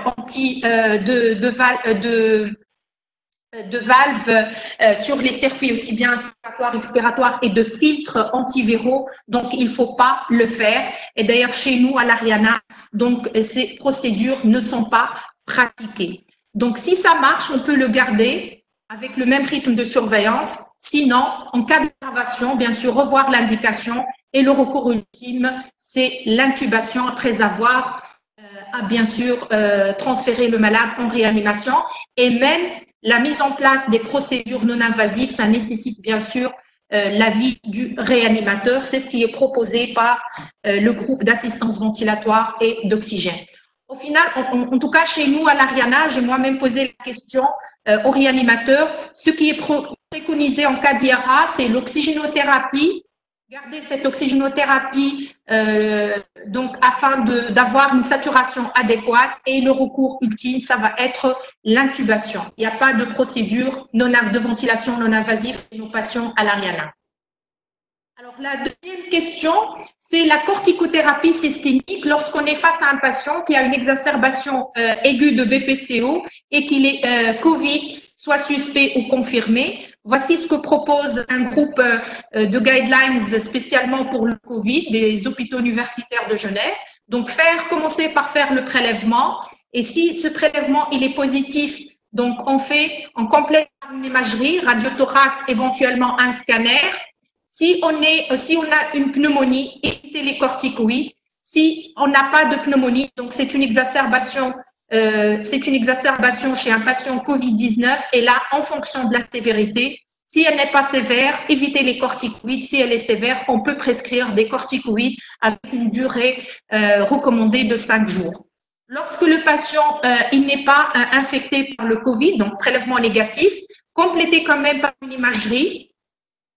Un scanner s'il faut, donc surtout si on a une forte suspicion et que le prélèvement est négatif, n'hésitez pas à demander un scanner thoracique. De même, si on a une pneumonie, évitez les corticoïdes. En l'absence de pneumonie, c'est une exacerbation aiguë de BPCO et les corticoïdes sont indiqués, surtout si c'est une forme sévère, à la dose de 0,5 mg kg jour avec une durée moyenne de 5 jours. Alors, j'arrive à la fin de la présentation pour vous dire les principaux messages à retenir, c'est que nos patients BPCO doivent respecter, comme tous les autres citoyens, les mesures barrières, mais de façon beaucoup plus drastique, puisqu'ils sont quand même des patients vulnérables. Ils peuvent être à risque pour les patients les plus sévères. Ils doivent continuer à prendre leur traitement de fond, y compris les corticoïdes inhalés chez les patients asthmatiques et certains malades BPCO. Éviter donc les nébulisations quand on a une exacerbation et utiliser plutôt les aérosols doseurs avec une chambre d'inhalation à usage individuel. Arrêter toutes les formes de tabagisme parce que c'est un facteur surajouté de formes sévères de la maladie. Ne pas sous-estimer les symptômes chez les patients qui ont déjà une toux, une dyspnée à l'état de base et penser à ce Covid-19 et chercher les signes inhabituels et en cas de forte suspicion, ne pas hésiter à compléter par un scanner thoracique. Les corticoïdes oraux, dans le cadre de ce Covid-19, c'est indiqué en cas d'exacerbation d'asthme, de BPCO, dans les formes graves avec choc septique ou SDRA. Je vous remercie pour votre écoute.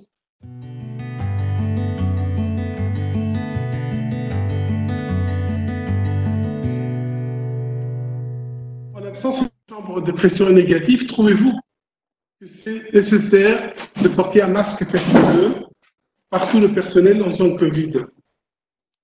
le problème des pressions négatives, quand elles ne sont pas disponibles, il faudrait les remplacer par une aération convenable des chambres.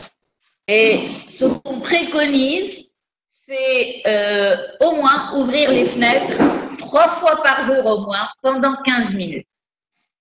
Alors, les FFP2, le problème, je ne sais pas si vous les avez essayés, sont difficiles à supporter à la longue, et donc la personne va transpirer, et ces FFP2 ne vont pas être très pratiques. Donc, il vaudrait mieux laisser ces FFP2 réellement pour les gestes invasifs cantonnés tout près du patient et quand il y a des risques d'aérosol. Deuxième question pour professeur Leila Slim. Pour les masques FFP3, sont-ils aussi performants que les masques FFP2? Alors, là aussi, les FFP3 ont des indications autres que les FFP2 et sont encore moins supportables que les autres.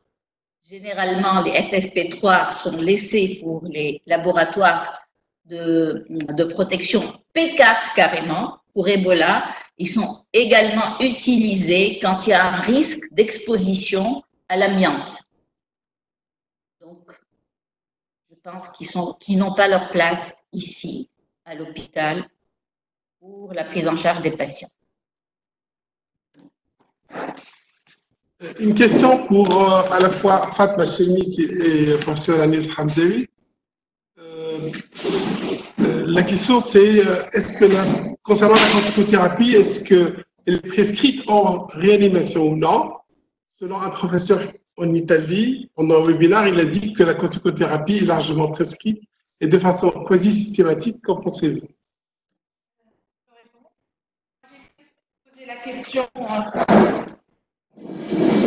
J'ai posé la question aux réanimateurs. Donc, en tout cas, à l'Ariana, ils prescrivent les corticoïdes chez les patients avec SDRA. Pour le moment, on n'a pas de chiffres officiels, mais d'après eux, d'après les constatations, ça pourrait apporter, apporter une amélioration chez les patients, mais c'est trop tôt pour le dire, en fait. Mais c'est prescrit en réanimation, notamment en cas de choc septique et en cas d'SDRA. Agnès, avez-vous quelque chose à rajouter?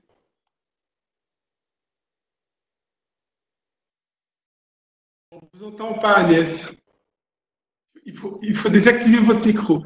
Voilà. Activé. Vous m'entendez là? Oui, tout à fait. Alors, pour les malades qui sont hors réanimation, nous, on n'a pas du tout prescrit de corticoïdes. On a maintenu la corticothérapie des gens qui étaient sous corticoïdes. Pour la réanimation, il y a des essais. Tout le monde est en train d'essayer la corticothérapie. Les premiers essais chinois étaient négatifs, plutôt positifs. J'espère que ça va marcher pour les patients de réanimation. Mais en tout cas, systématiquement, chez les autres, il n'y a pas de raison. Une autre question pour toi, Agnès. Que pensez-vous de l'indication d'un enjeu scanner thoracique précocement et dès la présence d'une dyspnée et de la saturation, une désaturation, pour diagnostiquer à temps les embolies pulmonaires? D'expérience, je ne crois pas que ce soit utile.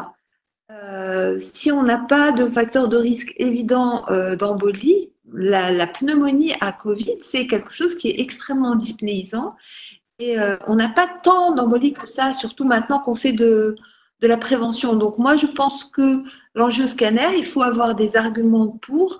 Les dédimères, c'est assez prédictif. Si on a un patient qui a des facteurs de risque, qui a des dédimères qui sont élevés ou qui a des plaquettes qui sont très élevées, là, ça vaut la peine. Sinon, je ne crois pas, non. Je ne crois pas du tout. Il faut juste systématiquement la prévenir, à moins qu'on ait des signes cliniques d'embolie, c'est-à-dire la douleur thoracique, etc. D'accord. Une autre question. Que pensez-vous de l'indication d'un angioscanner? Non, plutôt, quelles sont les hypothèses avancées actuellement concernant le rôle protecteur de la vaccination de BCG vis-à-vis du Covid-19? Je vais dire mon idée et ensuite Fatma pourra compléter. Maintenant, ce qu'on imagine, ce n'est pas tant le BCG que tous les vaccins vivants qui induiraient une sorte de boosting immunitaire. Donc, on aurait une immunité innée plus forte. Et grâce à ça, on pourrait mieux se défendre. En fait, c'est juste des données épidémiologiques pour le moment et on ne sait pas si c'est vraiment le BCG ou si c'est l'environnement dans lequel on vit, où on est confronté à différents types de germes, par exemple de l'environnement et de la tuberculose. Je ne sais pas. C'est parce que ça se superpose. Les pays qui sont vaccinés au BCG, c'est aussi les pays qui sont en voie de développement où il y a encore beaucoup de pathologies infectieuses et beaucoup de tuberculose. Donc, qui peut savoir exactement pour nous? As-tu quelque chose à ajouter? Non, j'ai rien à ajouter justement, puisqu'il n'y a pas vraiment de véritable explication physiopathologique, si ce n'est le fait de booster le système immunitaire pour le moment. Encore les études en cours probablement qui vont nous apporter plus d'explications. Une autre question, est-ce que la surinfection bactérienne est une complication fréquente? Si on la suspecte, doit-on la chercher par un virage du nombre de leucocytes à l'énumération formée sanguine? Et comment procéder en l'absence d'un bilan radiologique d'admission? Nous, on n'a pas eu. Sur tous nos patients, on n'a pas eu de surinfection bactérienne.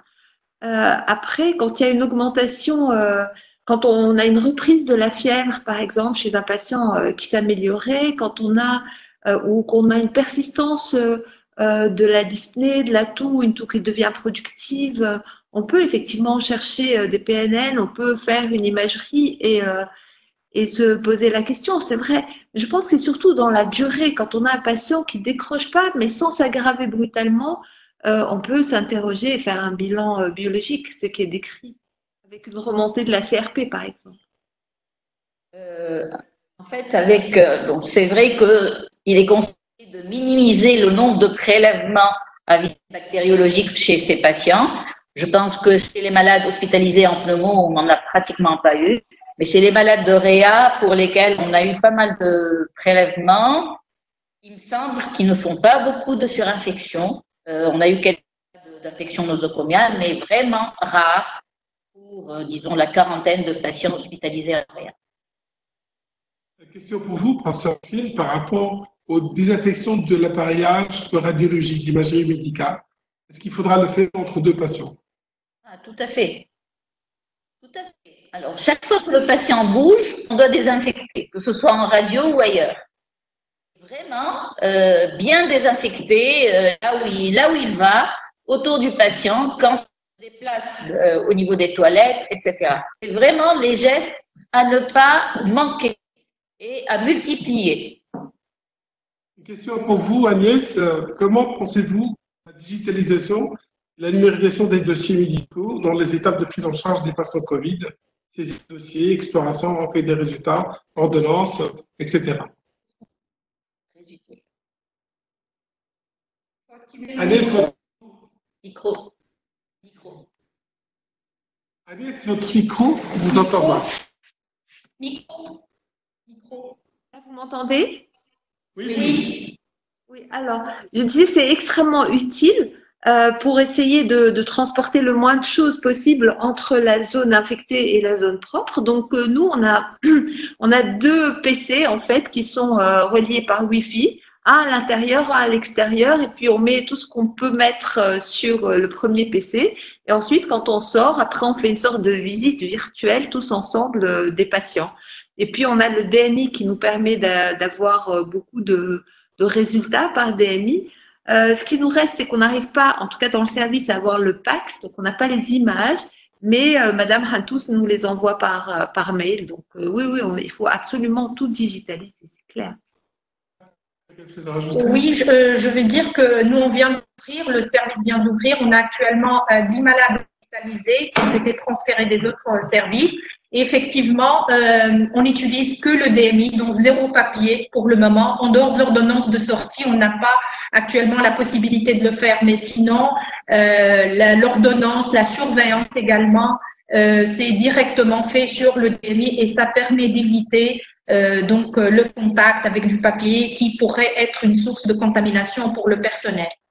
Et par rapport à l'utilisation des caméras de surveillance, Oui, on a, grâce aux dons, en fait, je remercie les donateurs. Je pense qu'actuellement, beaucoup de services, en tout cas le nôtre, il est doté de caméras de surveillance au niveau des chambres, au niveau des couloirs, et on arrive même à communiquer avec nos patients. Ça permet de diminuer le nombre, je dirais pas les visites, parce que les visites, elles sont régulières, au moins 3 fois par jour, si c'est pas plus, et en cas de nécessité, mais quand même, ça permet surtout de rassurer les malades, on arrive à communiquer avec eux facilement. Une question pour Agnès. Pourquoi l'hypertension artérielle est-elle la première comorbidité? Est-ce qu'il y a un antihypertenseur à conseiller dans ce contexte? Alors, vous m'entendez? Oui, tout à fait. D'accord. Alors, pour l'hypertension, je ne crois pas qu'il y ait des gens qui aient vraiment une explication convaincante. Tout le monde parle de récepteurs, de ce qui se passe. Vraiment, on a compris pourquoi les patients, les sujets hypertendus font plus de formes graves. Il n'y a pas vraiment d'explication convaincante pour le moment sur le plan physiopathologique. Après, quel antihypertenseur? Là aussi, il n'y a pas de recommandation. Il y a eu un moment où tout le monde s'est dit il faut arrêter les IEC, il faut arrêter les ARA2 parce que ça intervient et ça fait qu'on va avoir plus de récepteurs qui permettent la rentrée du virus dans la cellule. Ensuite, il y a des gens qui ont dit au contraire, ça va les protéger parce qu'il va y avoir plus de… Mais je crois que la recommandation actuelle, c'est de ne pas changer de traitement pour les patients en attendant, parce qu'il ne faut surtout pas qu'ils soient déstabilisés. Se dire les malades, comme pour les BPCO, un malade stable, il faut le laisser le déstabiliser dans cette période à risque et donc garder le même traitement. En tout cas, c'est ce que j'ai lu et c'est ce que nous avons fait. Une autre question. Dans plusieurs cohortes de patients COVID+, ont été rapportés peu de tabagiques. Que pensez-vous du rôle protecteur du tabac vis-à-vis du COVID-19? Ça serait bien. Je réponds ou Oui, c'est une en fait, ça a été évoqué suite à la sortie du papier français qui a rapporté la possibilité d'un rôle protecteur de la nicotine et qui a rapporté que il y avait uniquement 5% de tabagiques parmi les patients infectés par le Covid-19 et je ne pense pas que que ça doit être généralisé. En tout cas, il y a actuellement plusieurs études en cours. Une des explications, c'est que malgré le fait que les tabagiques en fait ont une surexpression des récepteurs de l'enzyme de conversion de l'angiotensine 2, mais c'est comme la même cible, c'est le même récepteur qui est utilisé pour la nicotine et ça pourrait entraîner un dérèglement de ces récepteurs de telle sorte que le virus ne pourra plus y accéder et pénétrer dans la cellule, mais il faut rester vigilant. C'est des études, c'est de simples constatations sur des séries rétrospectives. Ne pas oublier que le tabagisme, il induit d'autres comorbidités. Il affecte le système immunitaire, en tout cas de façon locale au niveau des voies aériennes. Et donc, ça prédispose, je dirais, beaucoup plus que ça prédispose à des formes sévères que de rôle protecteur. Et notre rôle en tant que clinicien, c'est d'encourager plutôt l'arrêt du tabagisme, toute forme d'ailleurs de tabagisme, qui rien que par la gestuelle pourrait augmenter le risque de contamination. Mais là, je pense que ces études sont encore préliminaires et les explications données ne sont pas très convaincantes. D'accord. Agnès, la question est pour vous. Comment est la tolérance à l'hydroxychloroquine dans votre série? Et qu'en pensez-vous de son efficacité?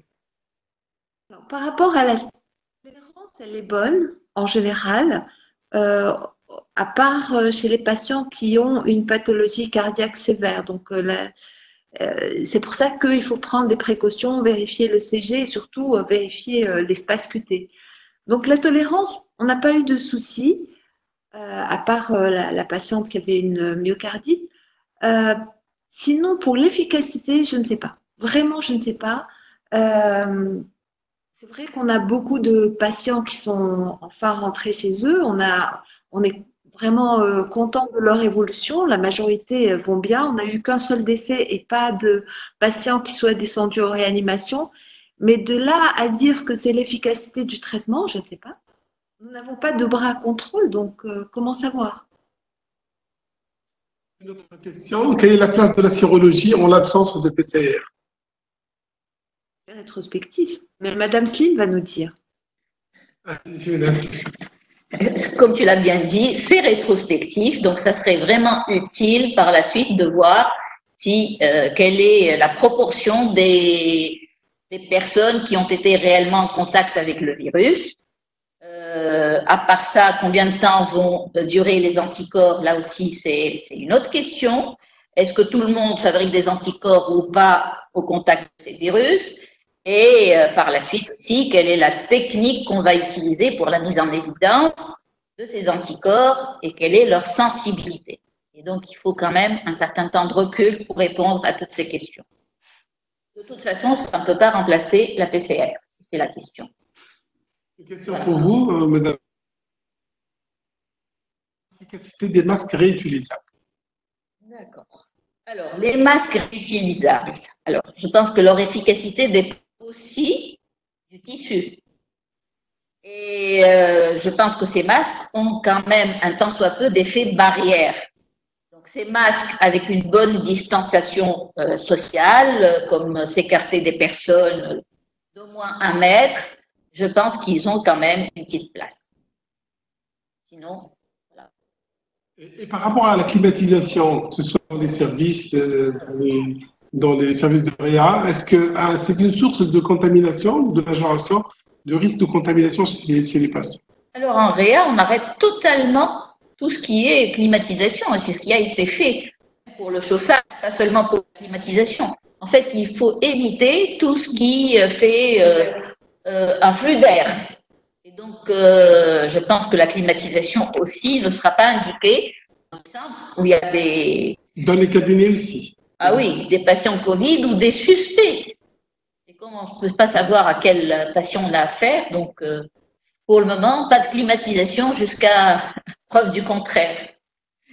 D'accord. Une autre question pour vous, Agnès. Au bout de combien de temps la fièvre doit normalement s'arrêter dans les patients Covid non compliqués avec une évolution habituelle? Ce qu'on a vu, nous, en général, c'est au maximum 1 semaine. Ça monte et après, ça descend petit à petit. Et en général, ce qui dure plus, c'est la toux et la dyspnée plutôt que la fièvre en elle-même. Et disons qu'en général, au bout d'1 semaine, ils sont plus fébriles, en général. Une autre question pour vous. C'est une question qui nous vient de l'Algérie. Plusieurs pays qui ont adopté le traitement à base d'hydroxychloroquine, à l'instar de l'Algérie en ce moment, dans le traitement des patients Covid+, notamment dans les formes bénignes. Y a-t-il des indications de l'hydroxychloroquine dans cette forme en Tunisie? Non. En Tunisie, c'est clair que d'abord, elle n'est utilisée qu'en hospitalisation et pour les patients qui nécessitent une hospitalisation. C'est vraiment clair, ce n'est pas du tout l'indication dans les formes mineures ou polysymptomatiques. Parce que pour le moment, personne n'a la preuve de l'efficacité de l'hydroxychloroquine. Donc, avec le risque des effets secondaires et la dissémination dans la population en général, ça ne nous a pas paru être une bonne idée. Et en plus, je pense que le risque de la prescrire chez des patients en ambulatoire, c'est surtout la surveillance. C'est surtout la surveillance. Et donc, si on pense à élargir, il faut penser à surveiller ces malades. Or, surveiller des malades en ambulatoire, ça ne semble pas être aussi simple que ça. Une autre question par rapport à la prise en charge des patients psychologiques, des patients anxieux. Est-ce qu'il y a une plateforme actuellement en Tunisie qui s'occupe de ces patients? Non, malheureusement. Dans les services qui ont la chance d'avoir des psychologues comme nous, on donne aux patients le numéro de notre psychologue et donc ils l'appellent pour nos patients hospitalisés ou quand ils peuvent l'appeler et elle répond à leurs inquiétudes. Sinon, la plateforme qui existe, elle n'est destinée pour le moment qu'aux soignants et ils ne nous ont pas quand on a mis en place un numéro vert que les gens pourraient utiliser. Et puis une autre question pour vous, pour les patients qui sont déjà sous antivitamine K curatif et qui nécessitent une coagulation curative dans le cadre de la prise en charge d'un patient Covid. Faut-il passer aux HPPM curatifs Comment faire dans ce cas particulier? Les patients hospitalisés, c'est la recommandation de passer en HVPM curative et après de reprendre le relais. Mais c'est une recommandation. C'est plus des avis d'experts qu'autre chose. Oui, tout à fait. Je crois que nous avons répondu à la majorité des questions qui nous ont été posées. Je vous remercie à la fois les orateurs et les participants pour cette excellente réunion en ligne. Je voudrais vous demander si vous avez des questions, vous avez des propositions pour les prochains webinaires, vous pouvez nous envoyer. Oui, Oui, oui, moi j'explique, c'est Makassem. oui, bonjour. Bonjour, désolé de. Bon, j'ai rattrapé la réunion à la fin presque pour des problèmes techniques.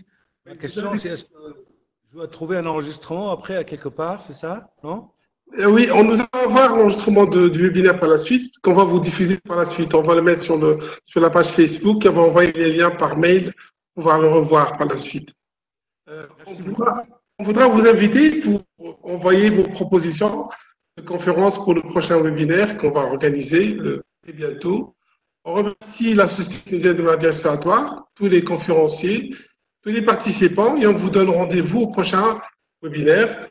On remercie également les laboratoires Novartis qui nous ont été aidés dans la réalisation de ce webinaire et puis on vous donne rendez-vous au prochain webinaire. Au revoir. La société Millésima. Oui, aussi la société Millésima pour la prise en charge technique du webinaire également. Merci, docteur. Merci beaucoup. Au revoir. Au revoir. Merci. Au revoir. Et Ramzan Komabrou. Comme un également, tout à fait. Portez-vous bien. Portez-vous bien. Au revoir et merci.